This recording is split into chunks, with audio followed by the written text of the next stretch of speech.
Chers amis, bonjour et bienvenue dans cette nouvelle vidéo. Alors petite vidéo comme ça, le matin, tranquille, au réveil, sur une question qui m'est posée, qui m'a été reposée là juste à l'instant quand je vérifie mes mails. C'est combien de personnes, Cédric, qui ont acquis tes formations ont vraiment réussi? Est-ce que ça marche vraiment? Et ma réponse à ce genre de questions, c'est souvent, dans les gens effectivement qui n'ont pas abandonné et qui en plus ont mis en place les conseils que j'ai prodigués, beaucoup ont réussi. C'est pareil pour le chinois, mais c'est pareil aussi pour n'importe quel domaine. Je sais pas, moi j'ai un livre qui s'appelle Millionaire Success Habits. Beaucoup de gens vont acheter des livres comme ça. Qu'est-ce qu'ils vont faire? Ils vont les mettre dans l'armoire, ils vont les mettre dans le tiroir. Et qu'est-ce qu'ils vont faire? Rien, tout simplement. D'ailleurs, je crois qu'il y avait une statistique qui disait que 97% des livres qui sont achetés sont généralement soit pas entamés, pour la grande majorité, soit jamais lus en entier. C'est-à-dire qu'il n'y a que 3% des gens qui achètent des bouquins et qui vont effectivement l'ouvrir, le lire. Et alors, après, ils vont en plus mettre en application, quoi, vous imaginez. Donc la statistique entre les gens qui acquièrent mes formations et qui réussissent n'est pas forcément super valable. Par contre, la statistique des gens qui acquièrent la formation et qui passent à l'action, là effectivement, moi je le vois dans le groupe des Shopify Starters, les gens qui ont lancé leur boutique, énormément sont lancés et sont passés à l'action. Après j'avais mis un disclaimer quand j'avais créé ma vidéo de vente, j'avais dit voilà, si vous êtes quelqu'un qui est là pour glander ou qui croit que c'est magique le truc, dégagez, venez pas dans la formation, c'est pas la peine, je veux pas de vous quoi. Heureusement, parce que sinon franchement ça serait horrible. Je pourrais gagner plus, je pourrais gagner beaucoup plus d'argent et puis jouer sur la crédulité des gens et puis voilà. Mais non, moi je veux pas des gens comme ça. D'ailleurs j'ai pas besoin non plus de gens comme ça. Enfin bon, quoi qu'il en soit, voilà, là les gens qui passent à l'action, ils ont des boutiques, ils ont des pubs Facebook qui tournent, ils ont du trafic, ils ont les premières ventes déjà et il y en a certains qui sont déjà rentables, d'accord? Donc oui, ça marche si vous passez à l'action, si vous êtes prêt à vous battre pour vous, tout simplement. C'est ça qui est important aussi, c'est que j'ai eu quelques personnes qui ont abandonné ou que j'ai viré de la formation. Pourquoi? Parce qu'ils passaient pas à l'action. Et quelle était l'excuse dans la majorité des cas? C'était « je suis trop occupé ». Je suis trop occupé, alors je vais remettre ça plus tard, alors je m'en occuperai plus tard, il faut que d'abord je fasse ça pour mon patron, je fasse ça pour ma femme, il faut que j'aide un pote à déménager, des trucs comme ça. Et là je me dis mais merde quoi, c'est quoi ce truc? C'est quoi ce truc de se prostituer pour un patron? C'est quoi ce truc de travailler 7-10 heures par jour pour le succès de quelqu'un d'autre et vous avez plus le temps pour vous? Vous pouvez même pas prendre 1 heure pour vous tous les matins, bosser sur votre business? Mais c'est quoi ça? Si ça c'est pas de la prostitution, moi je dis souvent voilà c'est des putes. Vous excuserez le terme, vous allez trouver ça violent peut-être, mais comment est-ce qu'on peut faire ça? Comment est-ce qu'on peut se faire ça à soi-même? C'est pas possible, c'est pas possible. Vous pouvez pas me dire je suis trop occupé. Moi, pour les gens qui me disent je suis trop occupé, de toute façon, je leur explique.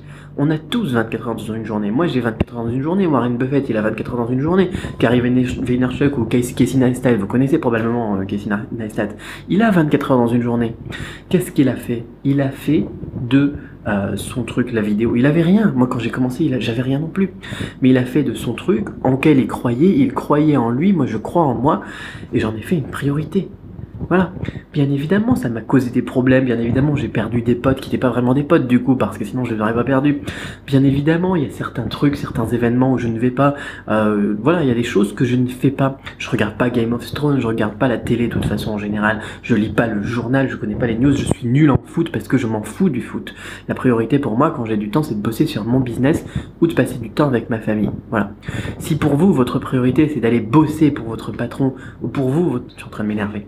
Ou pour vous, votre priorité, c'est d'aller à chaque fois qu'un pote vous demande de l'aide pour bouger un canapé, ou bien alors pour faire je sais pas quoi, ou bien travailler sur son site ou n'importe quoi, et bosser sur son succès, sur sa vie, sur ses projets, alors le problème il vient de ça, il vient de vos priorités, d'accord? Donc non seulement il y a ça, mais aussi il y a aussi les gens qui me disent je suis trop occupé, point. Et alors je leur dis qu'est-ce que tu as fait aujourd'hui dans la journée d'aujourd'hui, raconte-moi ta journée.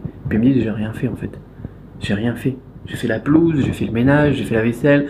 Et là, c'était plus la peur de sortir de leur zone de confort. D'accord? Parce qu'ils n'avaient pas envie de décrocher le téléphone pour prospecter dans l'import-export. Parce qu'ils ont peur du rejet qu'ils peuvent avoir. Mais on va en avoir plein des rejets. On va avoir 80, 90%, 95% de rejets. C'est normal, ça fait partie du truc. Mais avec les 5% qui restent, on va se faire des couilles en or, quoi. Excusez-moi l'expression, mais c'est ça, quoi. Mais si on se fout pas un coup de pied au cul pour se lancer, pour le faire, pour passer à l'action, effectivement, ça marche pas. Effectivement, ça marchera pas. Non, ça marchera pas, c'est tout. Merde, pitié. s'il vous plaît, je vous en supplie, faites de votre succès votre priorité. Vous pouvez procrastiner pour les autres trucs. Vous pouvez procrastiner pour les potes. Vous pouvez procrastiner pour la vaisselle, le jardin et sortir le chien. Bon, sortez le chien quand même, hein. Mais voilà, vous n'êtes pas obligé d'y passer 3 heures. Sortez de votre zone de confort. Et dégagez-moi au moins 1 heure par jour pour bosser sur vous. Et ça c'est dingue, il y a des gens qui vont passer 2 semaines à prévoir les grandes vacances qu'ils vont faire voilà, pendant les vacances, etc. Il n'y a jamais personne qui va se poser à une table et prendre 5 minutes pour réfléchir à leur avenir, à leur projet sur le moyen et long terme, à ce qui est vraiment important pour leur famille, pour leurs proches, pour leurs potes. Voilà, moi j'ai la chance, je sais que si j'ai un pote qui est vraiment dans la merde, je peux lui sauver la vie, d'accord? Bien sûr ils vont me traiter de connard,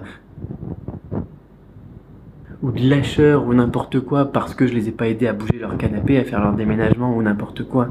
Mais le jour où ils en ont vraiment besoin, et j'ai eu plusieurs cas de figure aussi, comme pour ma belle-mère aussi, j'ai pu lui offrir le meilleur du monde au niveau de la lutte contre le cancer. Je lui ai fait une clinique privée dans des trucs en Allemagne, etc. où ça coûtait quoi, jusqu'à 5000 € par jour, quoi. Et là, voilà, là, vous valez quelque chose parce que vous vous êtes battu depuis le début. Parce que vous êtes battu depuis le début pour votre succès, pour votre réussite. C'est pas en allant bouger un canapé comme ça et en faisant le lendemain autre chose pour un autre pote et le surlendemain autre chose et ensuite pas rater la soirée et pas aller à l'anniversaire de un tel, etc., etc. Le jour où ils ont eu une merde, qu'est-ce que vous allez faire? Ah oui, tu devrais faire une lettre à la sécurité sociale pour essayer de grappiller 200 € et puis... Non, non, c'est pas ça. Je voudrais pas dire que en bossant pas sur votre succès, eh bien vous êtes en train vous allez laisser en fait vos proches mourir le jour où ils ont un gros problème, mais presque. Parce que quand il y a un gros problème, quand il y a un vrai problème, d'ailleurs, plein de gens qui me disent j'ai des problèmes, mais c'est pas des vrais problèmes. Mais quand il y a une vie en jeu, vous pouvez rien faire sinon. Arrêtez de vous trouver des excuses pourries. Faites de vous, de votre succès, la priorité. Que ce soit avec moi ou pas, je m'en fous en fait. Mais je vois tellement de gens qui se trouvent des excuses comme ça que ça me fait mal au cœur et que voilà, c'est comme ça que je fais une vidéo comme ça, sans script, sans rien du tout, mais pour vous pousser, voilà, à prioriser et à arrêter de trouver le fait d'être occupé comme étant une bonne excuse pour ne pas bosser sur votre succès. Voilà, c'est tout, pour aujourd'hui en tout cas. Si vous voulez le faire avec moi, le lien dans la description. Si vous voulez le faire avec quelqu'un d'autre, faites une recherche Google, trouvez quelqu'un de plus adapté, qui dit pas des gros mots dans les vidéos, etc. Si c'est ça qui vous fait peur.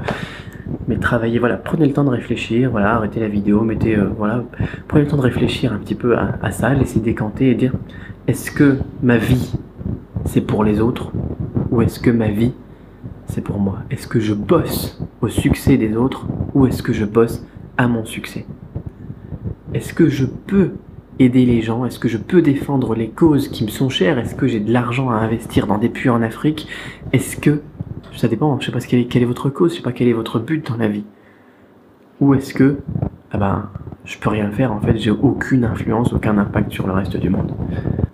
Réfléchissez juste à ces questions, sans vous poser la question des formations, que ce soit Shopify, Import ou n'importe quoi, sans réfléchir à tout ça. Réfléchissez à quel est votre impact. Quelle est votre capacité? Qu'est-ce que vous pouvez faire pour le monde? Est-ce que vous avez au moins un petit peu de pouvoir pour faire des choses? Ou est-ce que vous êtes vraiment l'esclave du patron, l'esclave des potes, l'esclave de la famille? À partir de là, je pense qu'après, quand vous allez vous lancer dans une formation, dans la lecture d'un livre sur le succès ou n'importe quoi, vous allez lire jusqu'au bout et vous allez le mettre en pratique. Ciao.